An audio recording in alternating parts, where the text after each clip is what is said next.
সুপ্রিয় দর্শক শ্রোতা, এটা হচ্ছে মালয়েশিয়ার ইপোতে ইপো ইন্টার ডিস্ট্রিক্ট বাস স্টেশন বা ইপো আন্তজেলা বাস স্টেশন যাই বলি। আমি মেনলি যেটা দেখাতে চাচ্ছি সেটা হচ্ছে যে এখানে ডিজাইন, আপনারা দেখুন যে ডিজাইনটা কত সুন্দর।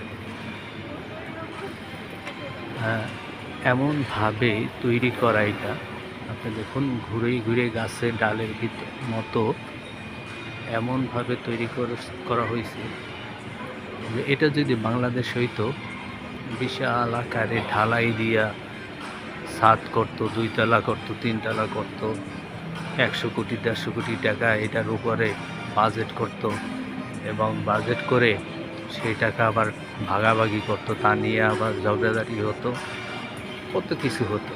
আর এখানে কত সুন্দর অল্প খরচে খুব স্মার্টলি খুব সুন্দরভাবে তারা এই ডিজাইনটা তৈরি করছে।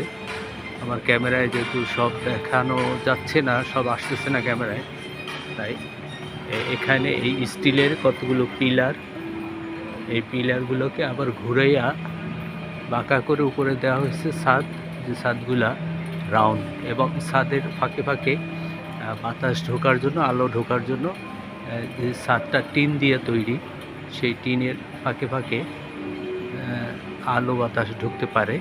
কত সুন্দর একটা ডিজাইন করা হয়েছে। আর এখানে আছে 5টা পিলার, 1টা 2টা 3টা 4টা 5টা পিলার আছে, আর ওই পাশেও মোট 5টা পিলার আছে। কত সুন্দর সাজানো। এবং এই বাস স্টেশনে ভিতরেই সেটার ভিতরেই অনেকগুলো দোকান আছে, স্কেলেটার আছে 2টো। এখানে আবার ছবি তোলার জন্য, যদি কেউ ছবি তুলতে চায় সেজন্য এটা সাজানো হয়েছে, এখানে এসে ছবি তুলতে পারবে যাত্রীরা। এখানে আছে যদি কেউ বাচ্চা নিয়ে আসে, বাচ্চারা যদি কোলাহল করে, খেলতে চায়, এখানে সে তারা খেলতে পারবে, এই জন্য বাচ্চাদের খেলনা আছে। এটা হচ্ছে যদি কারো শরীর মাসাজ করার দরকার হয় তাহলে চেয়ারে বসে তাকে মাসাজ করাতে পারবে। আর বাহিরের দিকটায় বাসগুলো রাখা আছে, কত সিস্টেম, কত সুন্দরভাবে।